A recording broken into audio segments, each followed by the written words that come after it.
Assalamualaikum, selamat pagi teman-teman. Hari kedua di Melbourne. Hari ini akan jadi hari yang sangat spesial buat saya karena nanti malam akan nonton konser Blink-182. Nah, jadi siang ini rencananya adalah saya pengen muter-muter dulu di sekitar kota untuk ngelihat ada kendaraan 4x4 apa aja. Kalau kalian lihat di sini udah ada di belakang saya ada sebuah GWM tank 300 ya. Kalau yang ada di Indonesia itu kan yang 500, tapi kalau yang di Australia itu yang 300-nya juga udah ada. Kita tapi sambil jalan aja ya teman-teman. Ini pusatnya kota banget. Jadi kalau kita ngeliat kendaraan 4x4, biasanya kalau di Indonesia di pusat kota gitu, di tengah kota agak lebih susah ya teman-teman ya. Tapi kalau misalnya di sini semestinya nggak terlalu susah. Kita sambil lihat aja makanya nih, kira-kira ada kendaraan 4x4 yang menarik apa aja. Karena kadang-kadang juga suka random antara yang lewat atau yang lagi parkir tuh sesuatu yang kalau di Jakarta tuh biasanya nongolnya mungkin cuma weekend ya atau di acara-acara khusus. Tapi kita lihat aja nih ya kalau di sini ya, kira-kira gimana. Sambil saya mau cari makan siang.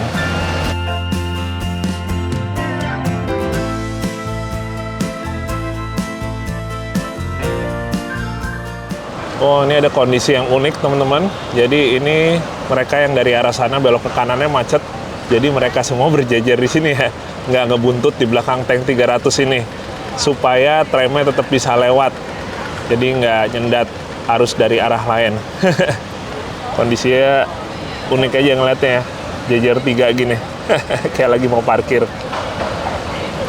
Kita sekarang ada di satu persimpangan besar teman-teman. Ini ada yang cukup unik juga. Jadi kalau misalnya kita mau ke sebelah kanan ya, belok ke kanan, itu kita harus mojok ke sebelah kiri dulu. Seperti orang ini nih teman-teman. Dan ini dia sign-nya. Dibilangnya kalau nggak salah loop turn ya. Jadi kalau kita mau ke kanan, nah seperti itu tuh. Dia harus ke pojok kiri, terus baru belok ke kanan. Setelah yang dari arah sini itu dia udah hijau lampunya ke arah sana. Nah, jadi kalau misalnya kita mau belok kanan itu, misalnya kita ada di yang lajur kanan sini, kita harus nepi dulu ke kiri sana. Ada yang tahu nggak? Kira-kira kenapa ya seperti itu ya? Karena saya sendiri juga baru dikasih tahu kemarin sama Mas Ali. Yang pasti untuk membuat trafiknya lebih lancar kali ya. Di sini variasi SUV Toyotanya cukup banyak teman-teman. Seperti yang ada di depan saya ini ataupun yang ada di belakang sini nih. Toyota apa nih ya? Yang pasti variasi SUV yang crossover aja ya yang banyak ya. Jadi nggak cuma sekedar kayak kalau yang mungkin udah lebih umum kita tahu misalnya RAV4, walaupun itu juga nggak resmi ada di Indonesia, tapi masih ada beberapa yang lainnya lagi yang menurut saya modelnya oke banget sih teman-teman. Tapi tetap kalau kita ngomongin Toyota di luar dari yang crossover-nya, untuk model-model 4x4 yang lainnya tetap pada populer. Dari misalnya Hilux dan lain-lain. Tapi yang pasti kalau kita ngomongin yang pickup di sini, pickup Toyotanya Hilux ya, bukan Tacoma. Karena kalau Tacoma itu kan untuk di negara-negara yang setir kiri. Nah, ini dari tadi kita lihat mobil-mobil double cabin. Cakep banget Land Cruiser 200-nya kalengan, model pintu yang barn door. Ternyata masih cukup mudah buat kita nemuin mobil-mobil 4x4. Mungkin kalau kayak G-Class gini kan kayak masih agak lebih normal ya di tengah kota.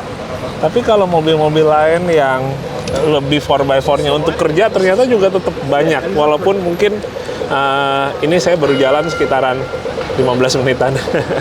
Ya, putar lagi kita. Di sini Hilux yang sebelum generasi sekarang ya, Hilux Vigo gini masih banyak ditemukan dalam kondisi yang cukup mulus. Dan kalau yang di sini ini yang pakai mesinnya diesel yang 3000 ya. Mesin yang 1 KD nih, yang juga jadi salah satu mesin favorit. Kondisinya masih oke banget. Sementara kalau ngomongin Pajero Sport, di sini sebenarnya sejauh ini saya lihat bukan yang nggak banyak, tapi karena varian dari kendaraan SUV 4x4 yang lainnya lebih bervariatif lagi, jadinya kayak kelihatannya kayak sedikit karena dia nggak mendominasi gitu. Masih banyak SUV leather frame lainnya yang berseliweran di jalan. Sementara kalau ngomongin Isuzu D-Max atau MU-X yang ada di sini tuh benar-benar banyak populasinya ya. Beda sama di Indonesia. Salah satu yang paling populer. Waduh, ketutup sama tram. Melbourne memang dikenal dengan kota yang ada tram di tengah kotanya, dan beberapa jalur seperti yang di jalur ini ya, jalan utama ini dia gratis teman-teman. Nah, balik lagi, Isuzu benar-benar populer di sini, dari yang mulai dipakai buat kerja sampai yang emang buat dipakai rekreasi ya, buat pribadi gitu.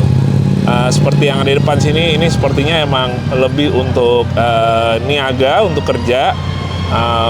Basicnya kelihatan banget emang buat spek kerja, dari mulai velg kaleng, terus belakangnya diganti pickupnya jadi kanopi seperti ini. Yang mana ini sangat populer sekali di Australia.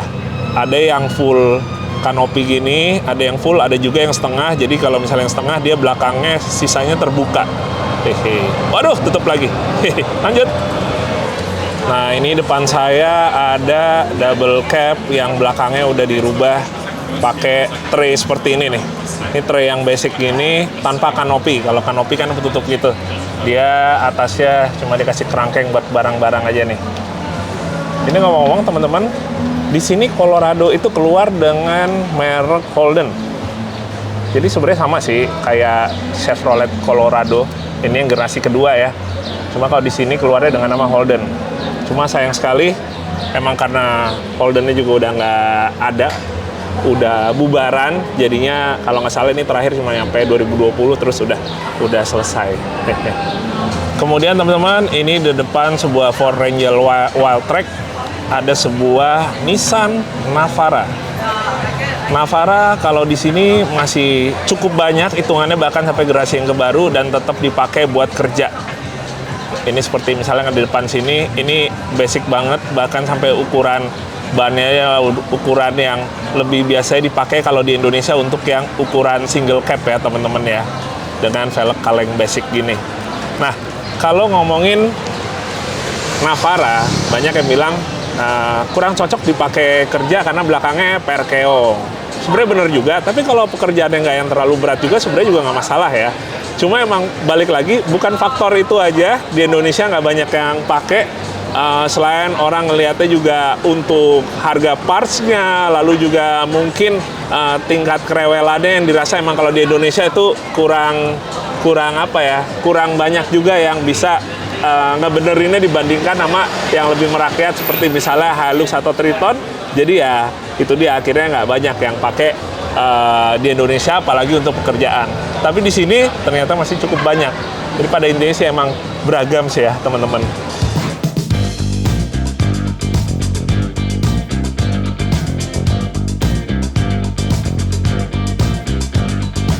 Ini deretan mobil-mobil double cabin yang dipakai buat kerja di sini.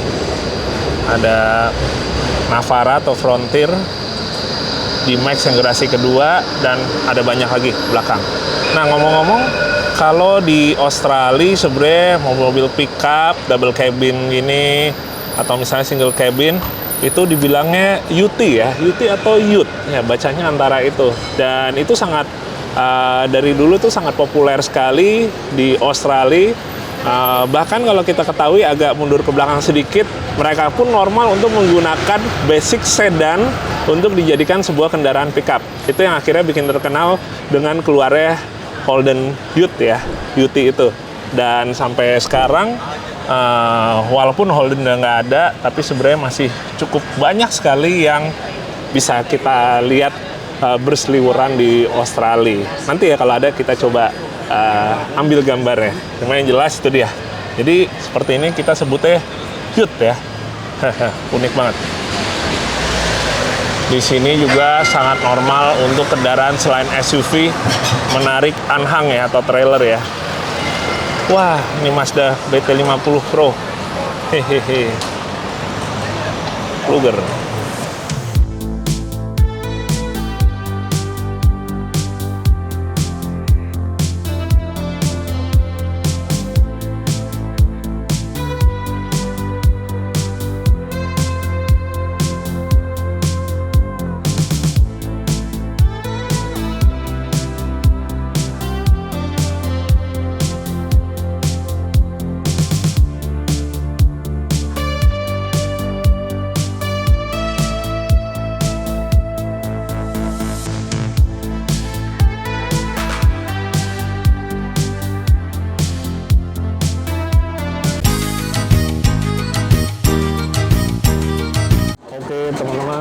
untuk kita makan siang dulu ya. Kajian makanan siang ini adalah ini dia, burger. Rocket Burger. Banyak banget kalau misalnya kita ngomongin burger yang ada di Australia. Kita mulainya dari ini dulu ya. Sebenarnya kemarin juga udah sempet makan burger, tapi ya sayangnya kamera belum disiapkan. Jadi ini kajian makanan pertama kita untuk burger di siang ini. Bismillah. Wah, ini dia. Ini namanya Man Burger. Harganya termasuk yang paling mahal di tempat ini, soalnya dia yang paling gede ukurannya dan paling tebel. Sebenarnya sih nggak terlalu tebel banget juga sih, soalnya ini 2 lapis saja dagingnya. Ada lagi dia sebenarnya kalau di tempat-tempat lain yang lebih numpuk lagi kayak menara, tapi kurang lebih ini akan kita coba sekarang. Oh dia, wah. Oke, bismillah, kita coba dulu. Wih, mantap.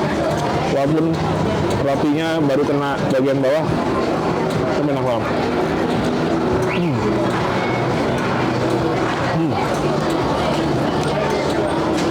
Kalau tahu mau bedain apa biasanya ya kalau ngomongin burger itu, pertama adalah pasti dagingnya dulu.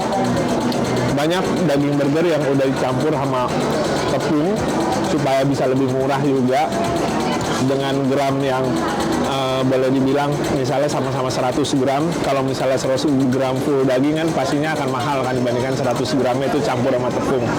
Tapi kalau misalnya di luar kebanyakan dia benar-benar pure ya. Jadi emang dia si dagingnya ini nggak dicampur lagi sama tepung. Agak susah. Oke. Kita makan dulu ya. Oke, alhamdulillah teman-teman. Kenyang juga ya. Ukurannya gede banget burgernya. Dan sekarang setelah kita tadi udah istirahat dulu, nurunin makanannya, kita udah kembali lagi ke sisi selatannya yang udah mendekat ke arah sungai. Pengen coba ke bagian jembatannya di sana sambil kita lihat ya teman-teman ya. Kira-kira bisa ketemu mobil-mobil menarik apa lagi nih di sana nih. Oke. Kita jalan dulu sana.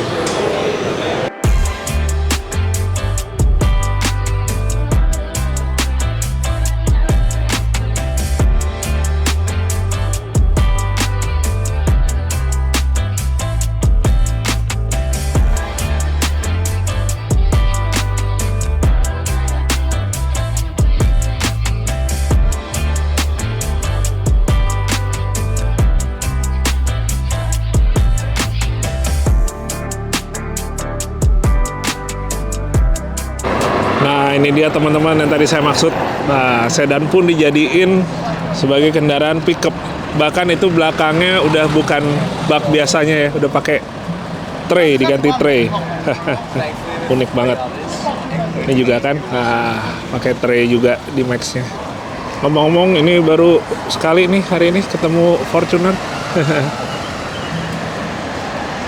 Di sini Fortunernya look-nya hampir sama sih boleh dibilang ya.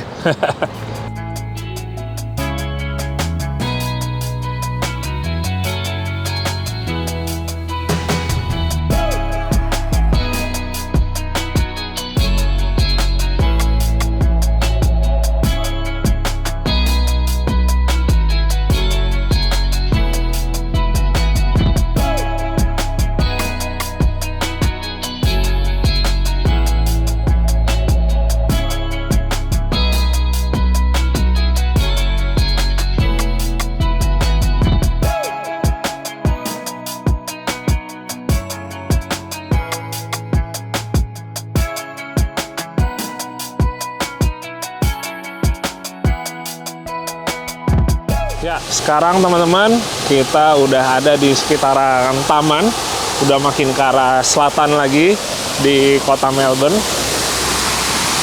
Lumayan gede juga air mancur ya. Nah, di sini sebenarnya ada banyak mobil yang lagi parkir teman-teman. Kita pengen coba lihat ya, ada apa aja nih yang parkir sekitar sini. Oke. Wah, ini yang langsung kelihatan di depan mata ada LX 570. Dari kemarin ketemunya yang LC 200 terus, tapi hari ini ketemu yang versi Lexusnya ya, LX 570. Pakai bumper Summit-nya ARB, pakai LED light-nya steady, ban BF Goodrich AT KO2. Tapi ini velgnya termasuk jarang ya kalau saya lihat dari kemarin, maksudnya model-model yang seperti ini. Grid Off-Road mereknya. Udah diganti si disc brake-nya depan belakang. Tuh dia. Roof rack, liner rack. Liner rack juga termasuk umum ya, orang-orang Australia pakai. Dan ada toe ball-nya. Karena kita tahu di negara-negara seperti contohnya di Australia itu sangat normal untuk kita ngeliat kendaraan, nggak cuma SUV, tapi kendaraan jenis lain narik unhung. Biasanya ada yang bawanya kapal-kapal kecil gitu atau barang-barang dan lain-lain, tuh normal banget. Makanya kalau di luar negeri itu normal kalau kita masarin sebuah mobil yang mereka promosiin atau yang orang-orang cari, salah satu adalah towing capacity-nya. Itu yang di Indonesia orang nggak terlalu ngelirik karena kebutuhan kita sangat kecil sekali untuk knowing sesuatu pakai kendaraan. Ini ada Navara yang kalau di Indonesia masih kita bilangnya Frontier aja ya teman-teman ya. Mesinnya yang bensin nih, V6 nih. Ini era-eranya kalau di Ranger tuh kayak Ranger yang generasi pertama yang mesinnya masih TDI ya. Ini kalian bisa lihat lekuk-lekuk pintunya aja, bodinya di era-era itu. Mirip ya kayak Ranger.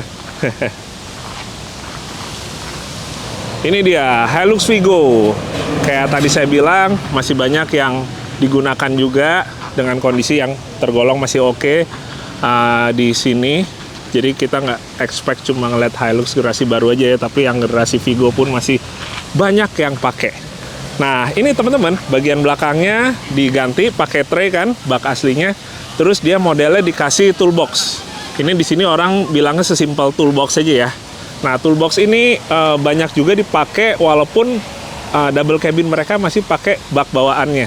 Jadi toolboxnya ya emang bisa ada yang setelan untuk ditaruh di tray, ada juga yang untuk ditaruh di bak bawaan sebuah pickup. Wah, ini teman-teman, kita bisa ngeliat dari deket nih sebuah sedan yang bentukannya belakangnya pickup. Tapi kalau ini bukan Holden ya, ini Ford Falcon. Dia itu sebenarnya body dengan pickupnya terpisah, nggak nyambung ya. Jadi kalau misalnya di Indonesia ini tetap mesti kir ya kalau ada mobil kayak gini. Mungkin teman-teman ada yang punya pengalaman juga yang mungkin pada punya kalau di Indonesia tuh seperti gimana. Mesti kir nggak ya mobil seperti ini nih? Tapi menarik banget sih ya. Walaupun style-stylenya lebih cocoknya modifikasi mungkin di arah diceperin. Menarik. Nah teman-teman, di parkiran ini antara CX-5, Prius, akhirnya kita menemukan yang dari tadi pagi belum ketemu nih. Sebuah LC70. Ya, ini adalah yang varian atau trim GXL. Ini kodenya adalah VDJ79.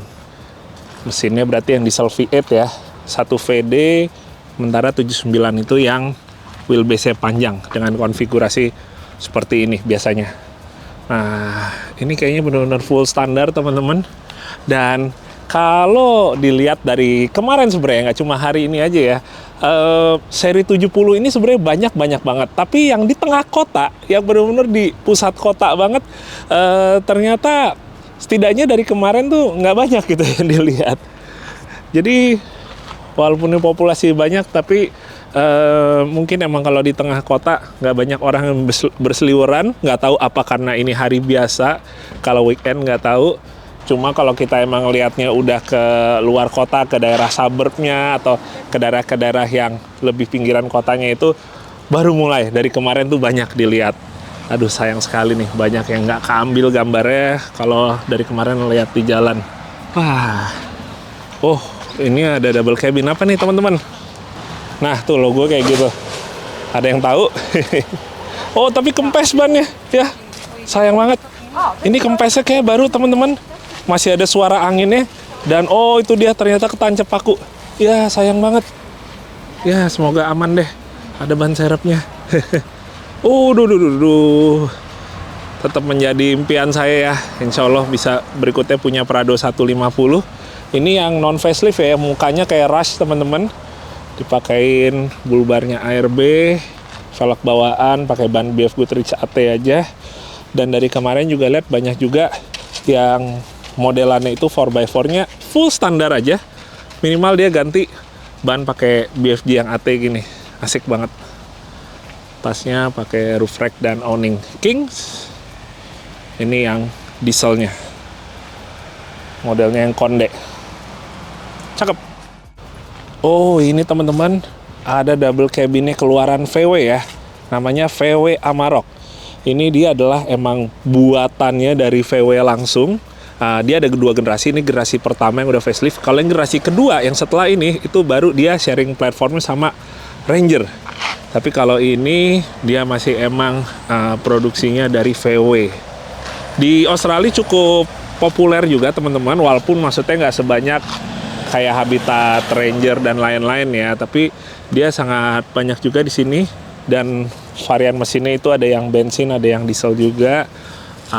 Sementara di sini pun kalau untuk Amarok juga nggak cuma digunain untuk kayak misalnya kita hobi aja overland dan sejenisnya, tapi juga saya lihat beberapa ada yang dipakai juga buat kerja. Walaupun tetap kalau kita ngomongin untuk yang kerja itu lebih banyak kayak yang merek-merek Jepang ya yang lebih banyak. Tapi tetap Amarok ini banyak di sini dan menarik juga.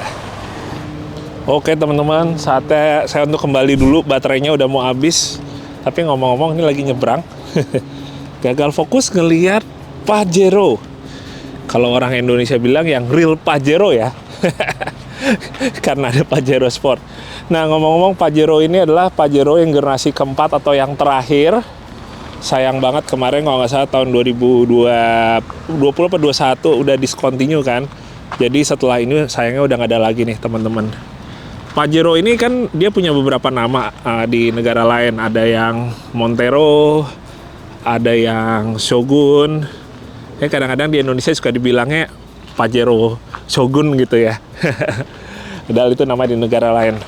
Gimana menurut teman-teman? Bentuknya sebenarnya menarik nggak sih Pajero yang generasi terakhir dibandingkan sama SUV-SUV ukurannya dia untuk di era-era, ini kan era-era 2010-an lah gitu. Gimana nih menurut teman-teman?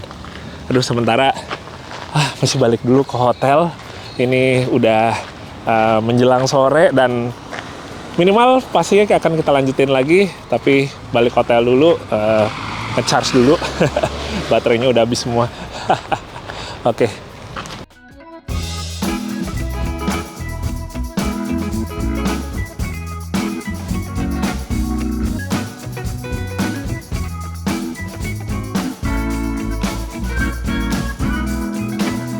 Wah, oke teman-teman. Ini udah hari berikutnya, hari ketiga saya di Melbourne. Kemarin siang ternyata akhirnya nggak jadi berlanjut untuk kita habis ganti baterai kamera terus muter-muter lagi buat ngelihat sekitar kota sini karena udah keburu jamnya mesti berangkat ke stadion ya untuk nonton konser Blink-182-nya. Ya jadi semoga videonya yang mungkin kayaknya nggak terlalu panjang ya, sepertinya ya. Semoga tetap bisa berkenan, bisa menghibur teman-teman juga. Dan pastinya setelah ini kita akan ada satu petualangan lagi yang nggak kalah seru, tepatnya di minggu depan saya akan datengin acara tersebut. Jadi kalian tunggu aja. Yang pasti terima kasih yang udah nonton 2 video dari Melbourne ini, dan kita akan ketemu lagi di video yang berikutnya. Nah, kenapa sekarang ini nggak sekalian aja nge-vlog? Karena ini saya udah mesti berangkat ke bandara, udah bawa koper juga. Jadi ya udah kurang lebih kita mesti tutup sampai sini ya. Oke, sehat-sehat buat kalian semua. Sampai ketemu lagi ya di video Jejologi berikutnya. Dadah, assalamualaikum.